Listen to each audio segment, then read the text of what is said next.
Ladies and gentlemen, I would like to talk to you about the issue of risk, our perception of risk in the modern day world.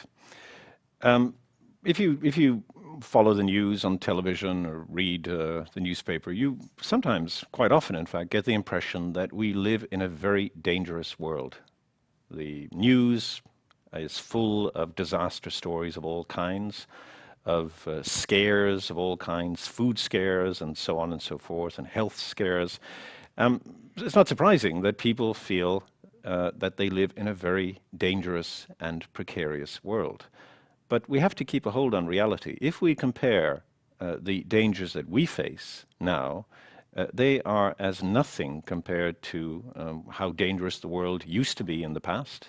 People died like flies of all sorts of diseases and accidents and wars and so forth. And indeed, that is still, unfortunately, all too true in many parts of the world, in the third world. But it's not true, by and large, in our part of the world.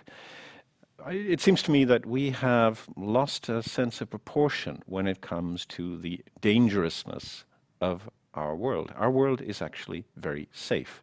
Now, you wouldn't think that following the various food scares, for example, mad cow disease, otherwise known as BSE, dioxin, hormones in meat. One really got the impression that this was a serious risk to people's health and even lives. But the reality is that the worst of these scares, mad cow disease, only killed, in inverted commas, only killed about 100 people all told in all of Europe over a 10-year period. Now that is, of course, it's very, very sad, very unfortunate for the people concerned and their loved ones, but in a European Union of 500 million people, 100 people over 10 years is not a very serious danger, statistically speaking.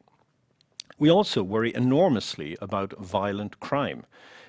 People are understandably perhaps scared, frightened that they may fall victim to mugging, to robbery, or even to murder. But again, it's very important to keep a sense of proportion. Very few people are actually injured or killed in such violent crime incidents. Now, it is true there is a lot of petty crime, of course, but that is a different matter.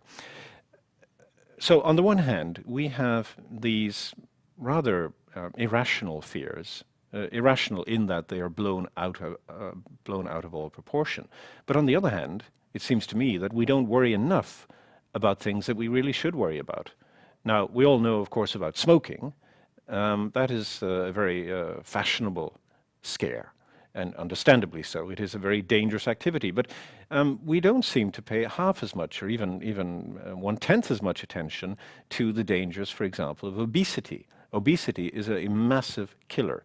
Hundreds of thousands of people are directly have their lives shortened by obesity. Of course, one thing about being obese is that you only harm yourself. You don't really, except for very rare instance, and I can't even imagine any, to be honest, offhand, you will very rarely injure other people. But that is not true of alcohol. Alcohol is a massive killer.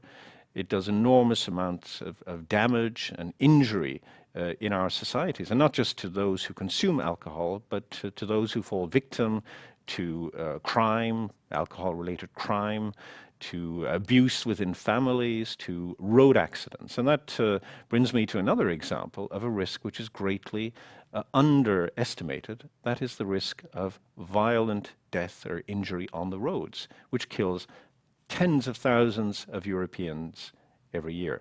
So how can we explain this discrepancy, this apparent discrepancy between what people actually seem to worry about, which are statistically very often almost negligible causes of death and injury, and then their neglect of the very real causes. There's another one which I forgot to mention precisely, and I think that's rather significant because people very often forget about it, and that is domestic accidents. Domestic accidents kill tens of thousands of Europeans every year in banal, mundane, run-of-the-mill accidents that nobody ever seems to think about.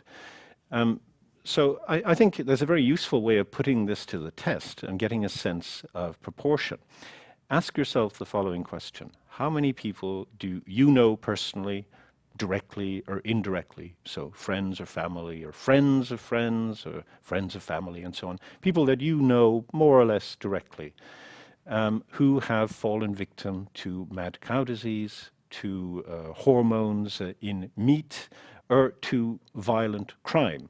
I think the answer will be very few. And then ask yourselves the other question: how many people, again in the same category, do you know who have suffered the harmful effects of obesity, of alcohol, of road accidents, and of domestic accidents? I'm sure you will find that far, far more people fall into the latter category than the former category.